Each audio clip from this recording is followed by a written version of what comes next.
19 mars. Cette nuit, les craquements m'ont réveillé. Un coup de boutoir plus fort que les autres a fait trembler les poutres de la cabane. La masse d'eau se rebelle contre son incarcération et cogne au couvercle. La neige toujours, l'immobilité encore. Jusque-là, je voyageais comme une flèche décochée d'un arc. À présent, je suis un pieu fiché dans le sol. D'ailleurs, je me végétalise. Mon être s'enracine. Mes gestes ralentissent, je bois beaucoup de thé, je deviens hypersensible aux variations de la lumière, je ne mange plus de viande. Ma cabane, une serre. Monde intérieur. Cabane maternelle, chaleur, moelleux du bois, sécurité, ronronnement du poêle, larmes de résine sur les poutres, travaux de l'esprit, le corps y fait de la graisse, la peau y blanchit. Monde extérieur. Le lac paternel, froid, sécheresse, dureté des glaces, danger omniprésent, craquement, éclat de banquise, travaux physiques, le corps s'assèche, la peau craquelle et se burine. Longue corvée de bois. Encore un arbre scié, débité et rangé. Puis à la pelle, je creuse des chemins dans la neige vers la rive, le bagnat et le tas de billots. 4 heures de travaux quotidiens sont recommandées par Tolstoï pour avoir le droit de jouir du couvert et du gîte. La nuit, insomnie. Je m'imagine les bêtes qui rôdent ou dorment en ce moment près de la cabane. Des visons que personne ne désire transformer en manteaux, des cerfs dont personne ne rêve de faire des terrines, des ours à la mort desquels nul ne mesure sa virilité. 20 mars. Chaque matin, désormais, les mésanges frappent au carreau. Les coups de bec sont mon réveil matin. Il fait doux, j'installe un tabouret à 2 kilomètres du rivage et fume un Roméo et Juliette numéro 2, un peu sec, en regardant la rive. Jusqu'ici, les montagnes, j'avais appris à les escalader, à les dévaler, à chercher des itinéraires et à évaluer leur dénivellation. Jamais encore je ne les avais regardés. Le soir, Casanova. Emprisonné dans les plombs de Venise, il écrit « Croyez que pour être libre, il suffit de croire de l'être ». Son goût pour les dragées de sucre fourrés avec la poudre de cheveux de l'être aimé. J'aurais dû en apporter ici. Sa critique à Voltaire des utopies humanistes.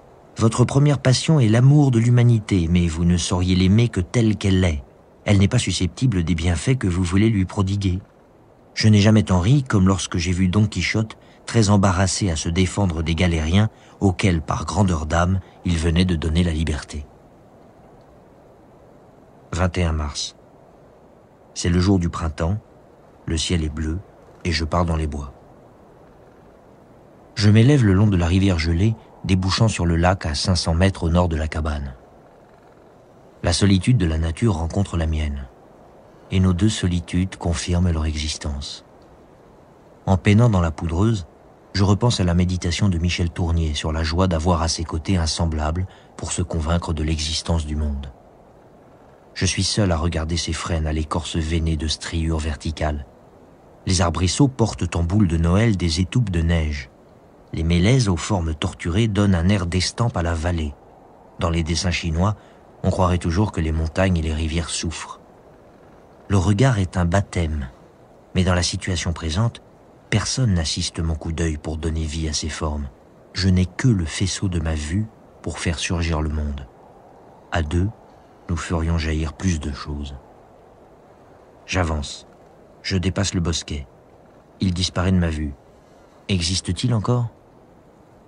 Si j'avais un compagnon, je lui demanderais de surveiller que le monde ne s'efface pas derrière moi. L'affirmation schopenhauerienne de l'existence du monde par seule représentation du sujet est une amusante vue de l'esprit, mais c'est une foutaise. La forêt, est-ce que je ne la sens pas irradier de toute sa force dans mon dos ? Quand le vallon se resserre vers 800 mètres d'altitude, je gagne le sommet de l'arête granitique. Dieu des talus. Quelle peine pour gravir 200 mètres dans cette marée de pins nains couverts de neige. Une ligne claire serpente dans la masse vert-bronze de la taïga. Ce sont les frênes aux branches blondes. Ils soulignent le cours du torrent d'une coulée de miel. Je redescends en 2 heures par les longues allées blanches, les esplanades vides et les avenues silencieuses. L'hiver, la forêt et ville morte. À la cabane, je replonge dans Casanova. Après sa visite de l'abbaye d'Einsiedeln, pour être heureux, il me paraissait qu'il ne me fallait qu'une bibliothèque. à propos d'une jeune Italienne. Je me suis montré mortifié de devoir la quitter sans avoir rendu à ses charmes le principal hommage qu'il méritait. Casanova voyage et séjourne à Rome, à Paris, à Munich, à Genève, à Venise et à Naples. Il parle le français, l'anglais, l'italien et le latin. Il rencontre Voltaire, Hume et Goldoni. Il cite Copernic, l'Arioste et Horace. Ses amantes s'appellent Donna Lucrezia, Edwige ou Henriette. 2 siècles plus tard, des technocrates disent qu'il est urgent de construire l'Europe. À 8 heures, je dresse ma table. Ce soir, une soupe, des pâtes, du tabasco, du thé, 25 centilitres de vodka et un partagas cubain en tube. Le tabasco permet d'avaler n'importe quoi avec l'impression de manger quelque chose. Avant de dormir, j'allume un cierge devant la photo de ma petite chérie et je fume en regardant la flamme danser sur son visage. De quoi se plaignent les amants éloignés? Pour se consoler, il suffit de croire à l'incarnation de l'être dans l'icône. Je souffle les lampes à huile et me couche. Aujourd'hui, je n'ai nui à aucun être vivant de cette planète. Ne pas nuire. Étrange que les anachorètes du désert n'avancent jamais ce beau souci dans les explications de leur retraite. Pacôme, Antoine, Rancé évoquent leur haine du siècle, leur combat contre les démons, leur brûlure intérieure, leur soif de pureté, leur impatience à gagner le royaume céleste, mais jamais l'idée de vivre sans faire de mal à personne. Ne pas nuire. Après une journée dans la cabane des Cèdres du Nord, on peut se le dire, en se regardant dans les glaces. 22 mars. Toute la nuit, tempête. Les Russes appellent Sarma le vent dévalant des versants occidentaux du Baïkal. Le cliquetis des outils sous l'auvent m'a laissé éveiller jusque tard. Comment les oiseaux tiennent-ils dans leur nid? Seront-ils là demain vivants? Le vent a chassé la neige à la surface du lac et m'a rendu la glace. Je patine 2 heures sous le soleil froid en écoutant Maria Callas. Le soir, comme je n'ai plus grand-chose à faire après avoir rentré du bois pour 5 jours, je note sur un papier les raisons de ma retraite. Raisons pour lesquelles je me suis isolé dans une cabane. J'étais trop bavard, je voulais du silence, trop de courriers en retard et trop de gens à voir, j'étais jaloux de Robinson, c'est mieux chauffé que chez moi à Paris, par lassitude d'avoir à faire les courses, pour pouvoir hurler et vivre nu, par détestation du téléphone et du bruit des moteurs. 23 mars. Chaussé de raquettes, je vais par les grèves et par les bois toute la journée. Cette idée que les paysages ont une mémoire.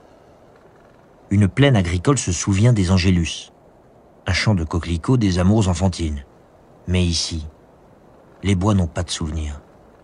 Ils sont sans transformation, sans histoire. Ils ne disent rien. Nul écho d'une action humaine ne traîne sous leur frondaison. Les taïgas gisent pour elles-mêmes. Elles couvrent les versants, montent à l'assaut des pentes, sans rien devoir. L'homme supporte mal l'indifférence de la nature à son égard.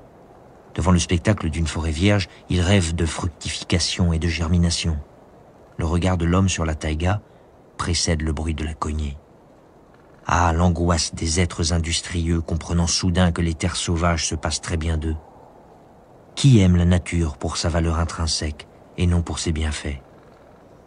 Dans les racines du ciel, Romain Gary campe un détenu des camps de la mort plus solide que ses compagnons. Le soir, sur le chalit, il ferme les yeux, se représente les troupeaux d'éléphants sauvages. Savoir que là-bas, dans la savane, vivent des monstres libres, suffit à lui raffermir l'âme. Penser au pachyderme insuffle la force. Tant qu'il y aura des taïgas vides d'hommes, je me sentirai bien. Le sauvage console. Je monte au sommet de l'éminence et construis un grand feu là-haut, dans l'encoignure d'un bloc de granit. Une soupe cuit et me donne le prétexte pour rester immobile à regarder le visage cadavérique du lac avec ses cyanoses, ses marbrures, ses plaques et son lichen. 24 mars. Je n'ose me lever ce matin. Ma volonté est lâchée en liberté dans le champ des jours vierges. Le danger, demeurer tétanisé jusqu'à la nuit à regarder le blanc en disant « Dieu, comme je suis libre !» Il s'est remis à neiger. Il n'y a personne. Même pas un véhicule au loin. La seule chose qui passe ici, c'est le temps. Le bonheur, dans mon existence, de voir apparaître les mésanges. Je Je ne me moquerai jamais plus de ces vieilles dames qui gatifient devant leur caniche sur les trottoirs d'Auteuil ou mettent un canari au centre de leur vie, ni de ces vieillards des Tuileries occupés à nourrir les pigeons avec le grain qu'ils serrent dans un sachet de papier. Côtoyer les bêtes est une jouvence. Lady Chatterley. Au chapitre 7, Clifford, décidément, est bien visqueux.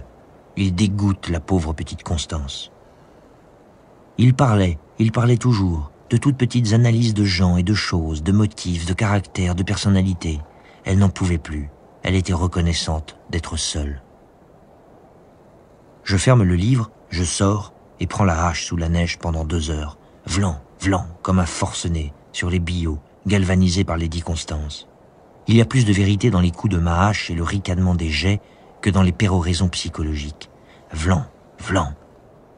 Ce qui doit d'abord être démontré ne vaut pas grand-chose. Nietzsche, dans Le Crépuscule.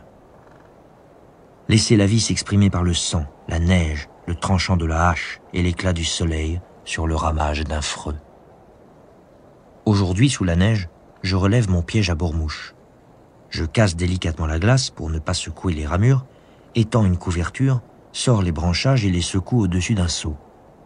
Des milliers de micro-organismes frétillent dans l'eau claire. Je les transvase dans une bouteille. J'ai mon appât. Dans quelques jours, j'irai pêcher.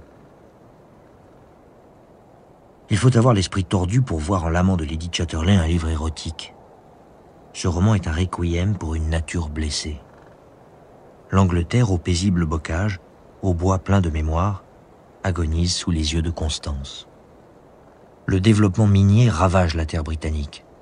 Les puits d'exploitation éventrent les bocages, les cheminées se dressent dans des ciels maculés, l'air est empuanti, la brique s'obscurcit, même le visage des hommes se durcit. Le pays se prostitue à l'industrie et une nouvelle race de businessmen techniciens glose de sujets sociopolitiques abstraits et spécule sur la technique. C'est l'agonie d'un monde. L'Angleterre industrielle efface l'Angleterre agricole. Constance sent une sève monter dans sa chair. Elle comprend que le progrès désubstantialise le monde. Laurence met dans la bouche de la jeune femme de prophétiques paroles sur l'enlaidissement des paysages, l'abrutissement des esprits, la tragédie d'un peuple qui perd sa vitalité, sa virilité, dit-elle, dans des cadences mécaniques. L'amour primitif et païen s'épanouit chez Lady Chatterley en même temps qu'elle assiste au naufrage des âmes modernes siphonnées par une sinistre énergie. La démence prométhéenne affaiblit l'être dans le fracas de la machine. Gorky, dans Confession, tient des propos inverses.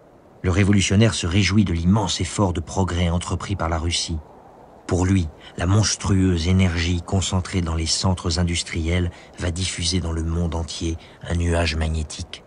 Cette force psychophysiologique entraînera tous les peuples de la Terre à se retrousser les manches pour faire chanter les lendemains. Laurence s'inquiétait de la tension titanesque qui enflammait les nerfs du monde. Gorky l'appelait de ses vœux. Laurence savait que la douceur des campagnes est un visage de la beauté. Gorky ne croyait qu'à la splendeur des ciels traversés d'éclairs sidérurgiques. Et Constance, transpirante de désir, souffrant de la passion de la terre, hurle sous les ramures de la forêt cette question de tragédienne, mais déjà le fracas des machines couvre son cri. Qu'est-ce que l'homme a fait à l'homme? Ce soir, je regarde le lac, assis sur le banc de bois, sous la conque des cèdres. Avant toute chose, un beau paysage devant les yeux. Ensuite, tout peut s'arranger. La vie peut commencer. Lady Chatterley a raison. Je l'accueillerai bien quelques jours ici, me dis-je, avant de rentrer me coucher. 25 mars. Levé en même temps que le soleil. Je me recouche un peu devant tant de grandeur. Ce matin, le temps permet de sortir pour la première fois depuis des jours. Je monte à la cascade par un autre itinéraire, sur la rive droite du torrent. La forêt où s'accumule la neige me réserve son épreuve. 2 heures pour venir à bout des 400 mètres de dénivellation. Les pics martèlent les troncs morts. Puis viennent 200 mètres de bon terrain durci. Mais ensuite, calvaire pour traverser une combe encombrée de pins nains. Je m'écroule dans des chausses-trappes profondes d'1 mètre. Je vise une saillie de granit à 100 mètres au-dessus de la cascade de glace. Du bas, à la jumelle, il m'a semblé y voir une plateforme propice au bivouac. Une fine neige brouille la vision du lac, sagement couché au pied de la montagne. L'intuition était bonne. À 1100 mètres d'altitude, la dorsale rocheuse offre un replat parfait, le plus beau poste d'observation. On pourrait passer là une idyllique nuit d'amour. J'ai l'endroit, c'est déjà quelque chose. Je m'en reviens la neige aux cuisses, ahanant comme un russe, puis me taisant pour écouter crépiter la neige sur le dos des arbres blancs.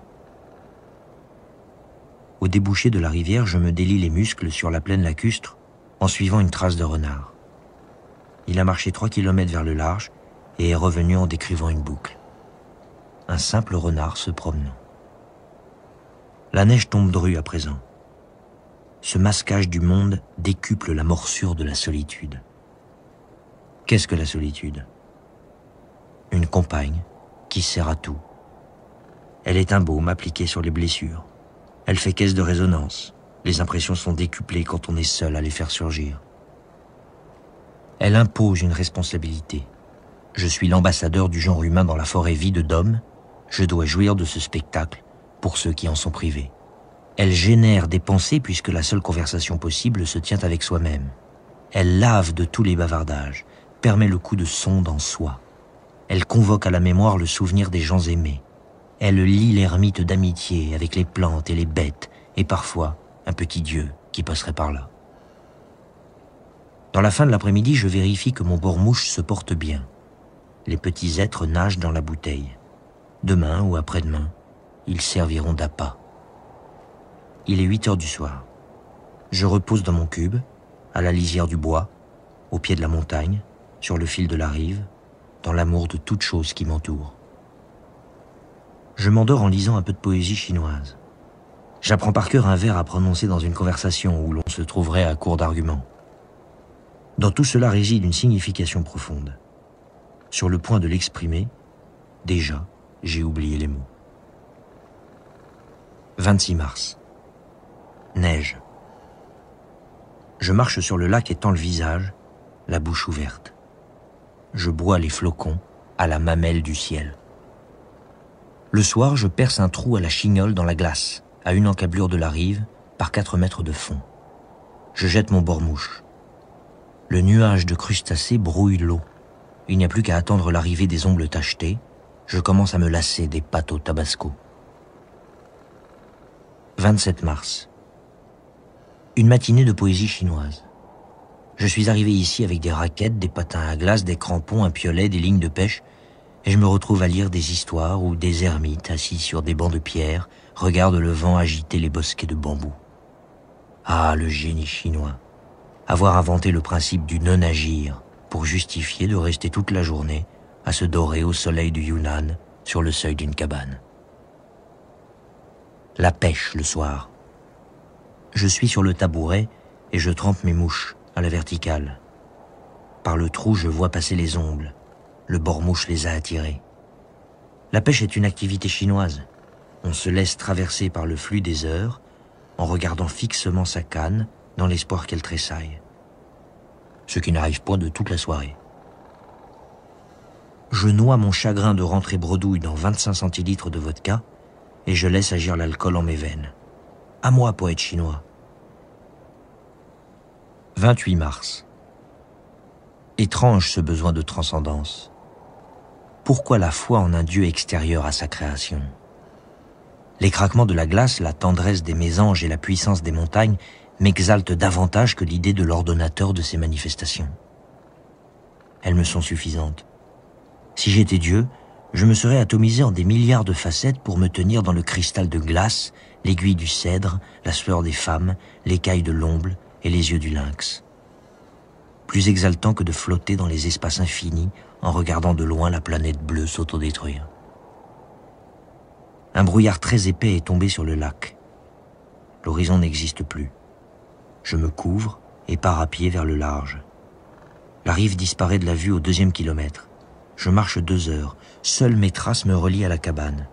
Je n'ai emporté ni boussole ni GPS.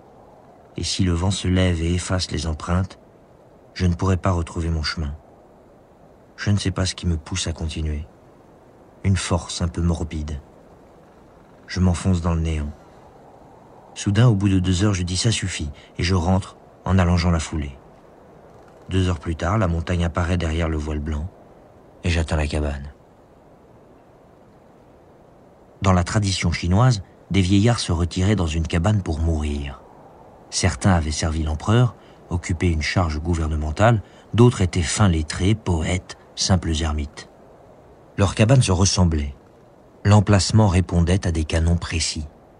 L'abri devait se tenir sur une montagne, rafraîchie par une source d'eau. Le vent y caressait un buisson. Parfois la vue portait vers la vallée où s'agitaient les hommes. La fumée d'un encens aidait le temps à passer.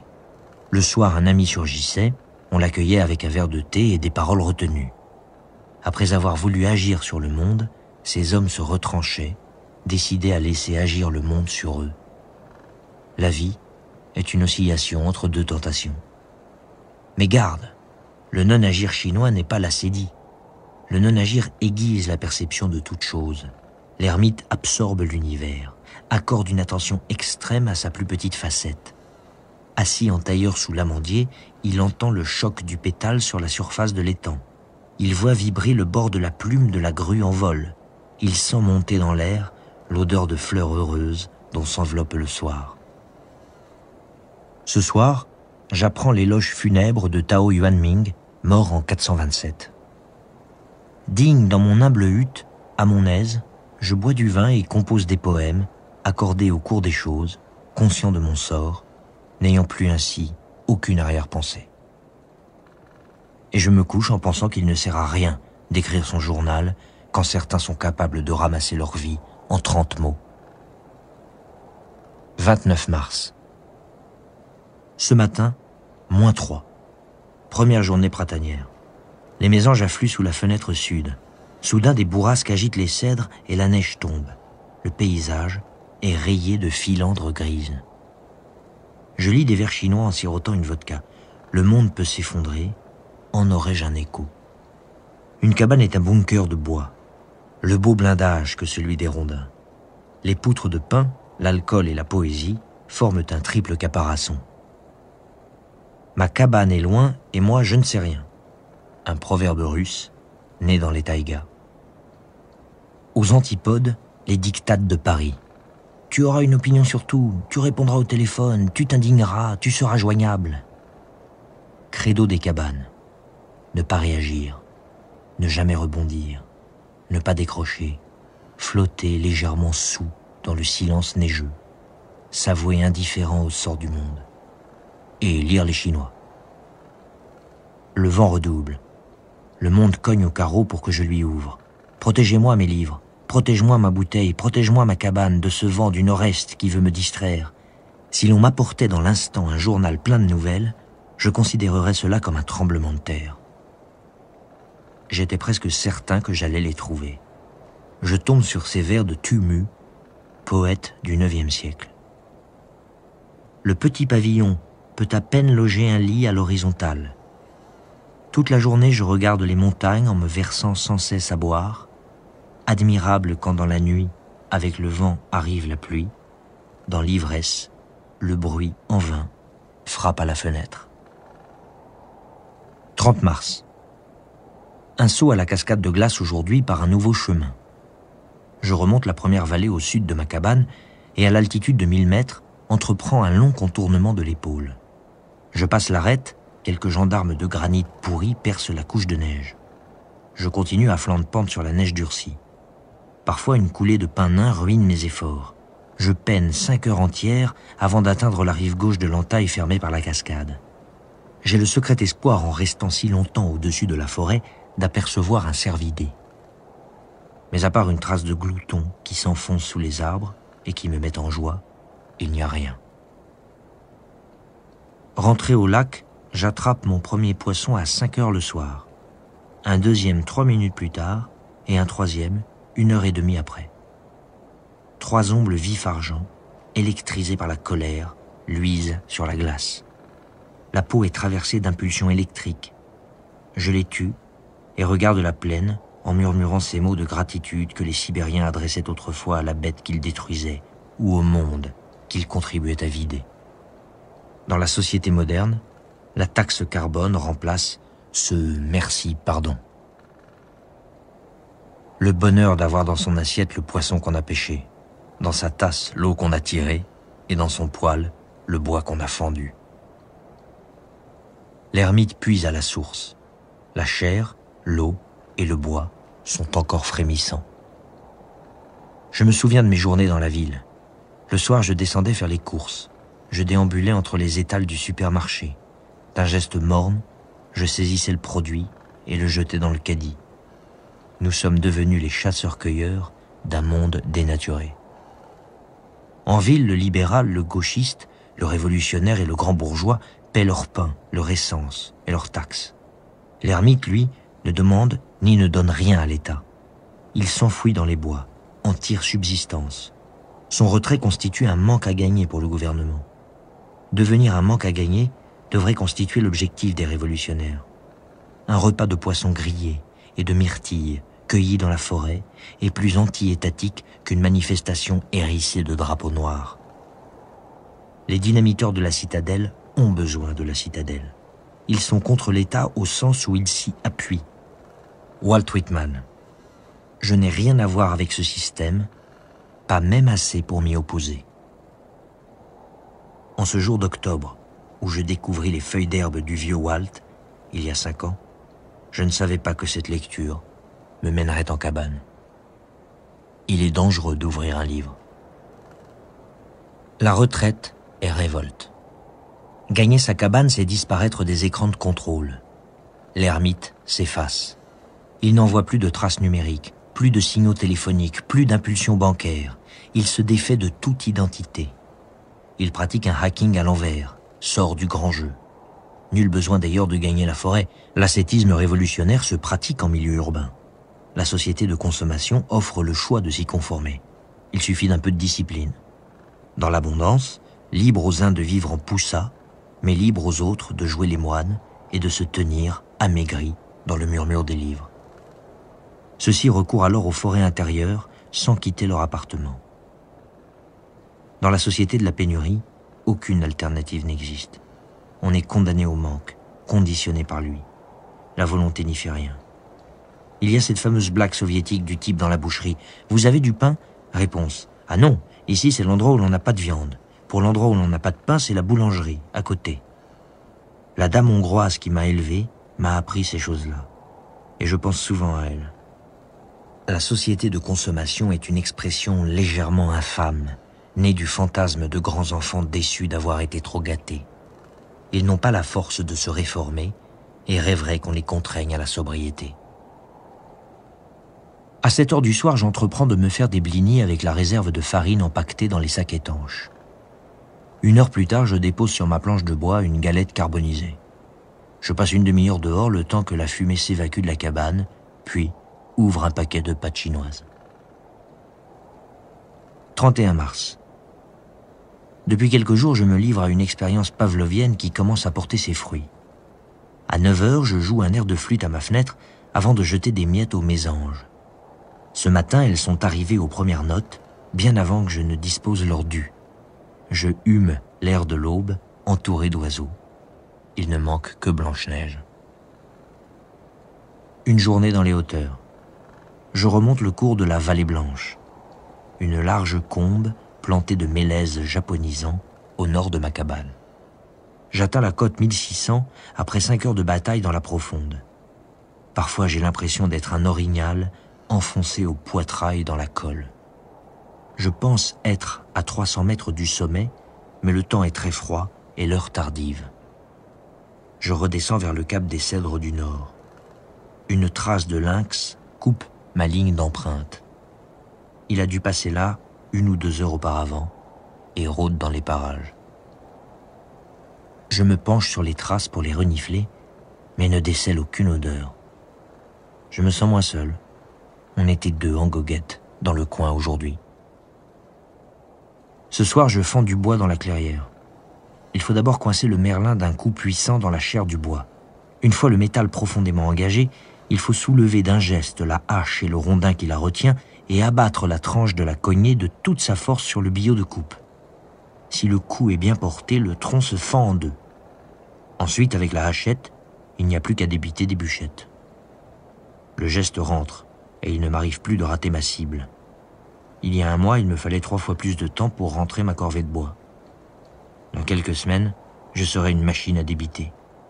Quand le métal frappe parfaitement où il faut, et que la bûche se fend dans un claquement de fibres, j'en arrive à me convaincre que couper du bois est un art martial.